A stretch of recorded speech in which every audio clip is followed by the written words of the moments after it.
Hi guys, welcome back to ചിത്തീസ് vlogs.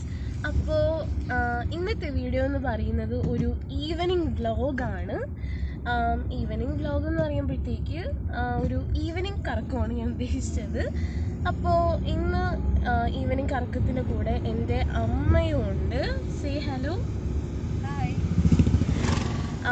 അപ്പോൾ evening കറക്കത്തിൻ്റെ മാപ്പ് ഞാൻ പറഞ്ഞുതരാം. എങ്ങനെയാണെന്ന് വെച്ചാൽ നമ്മൾ ആദ്യം ഇന്ന് കടയിലോട്ട് പോകും. കടയിലോട്ട് പോയതിന് ശേഷം കുറച്ച് ഷോപ്പിംഗ് ഉണ്ട്. എനിക്കും എൻ്റെ അമ്മയ്ക്കും ഉണ്ണിയപ്പം കഴിക്കാനൊരു കൊതി അല്ലേ അമ്മ? അതുകൊണ്ട് ഇന്ന് നമ്മൾ കടയിലോട്ട് പോയതിന് ശേഷം കടയിലോട്ട് പോകണത് എന്തിനാന്ന് വെച്ചാൽ ചുമ്മാ ഒരു കറക്കത്തിന് കടയിലോട്ട് പോകുന്നതാണ്. കടയിലോട്ട് പോയതിന് ശേഷം നമ്മൾ നേരെ ബേക്കറിയിൽ